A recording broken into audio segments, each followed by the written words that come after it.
सुनो सुनो सुनो सुनो। तो राजनीति में एक चीज होती है संप्रभुता या सॉवरेनिटी। किसी भी देश को, चाहे वो छोटा है या बड़ा, वो संप्रभुता, वो उसकी पहचान होती है। तो यूक्रेन, चाहे वो कितना भी छोटा देश है, उसे ये पूरा हक है कि वो एक स्वतंत्र देश की तरह रहे। और रूस जैसे किसी भी बड़े देश को ये कोई हक नहीं पहुंचता कि वो उसे ज़बरदस्ती खुद में मिलाने पर उतारू हो जाए। किसी भी देश में कोई भी भंडार निकले प्राकृतिक गैस का, तेल का, किसी भी बड़े देश को ये कभी भी हक नहीं पहुंचता कि वो जाकर उस पर कब्जा कर ले, क्योंकि वो उसकी धरोहर है, वो उस देश में मिली है।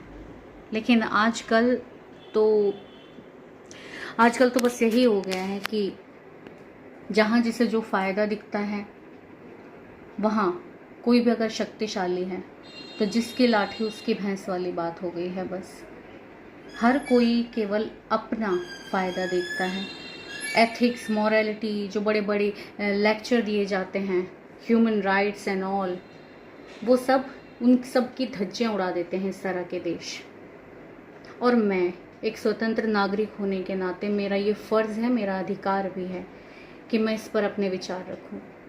फिर भले ही इससे कोई सहमति जताए या नहीं, लेकिन मैं एक बात जानती हूँ कि हमारे भारतीय दर्शन में, मैं अपने सनातन धर्म की बात भी नहीं करती, केवल दर्शन की बात करती हूँ, फिलॉसफी की, तो उसमें ये कहा गया है कि एक छोटे से छोटी चींटी जिसमें भी प्राण है, कोई भी छोटे से छोटा जीव, चाहे वो आंखों से दिखाई नहीं देता, उसे जीने का पूरा हक है। और यहाँ लाखों लाख घर उजाड़ दिए जा रहे हैं।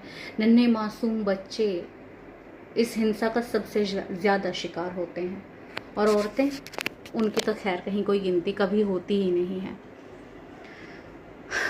कहने को तो बहुत कुछ है, मन है कि ज्वालामुखी की तरफ फट पड़ना चाहता है, लेकिन लोग बहरे हो गए हैं और किसी पर कोई असर नहीं पड़ता।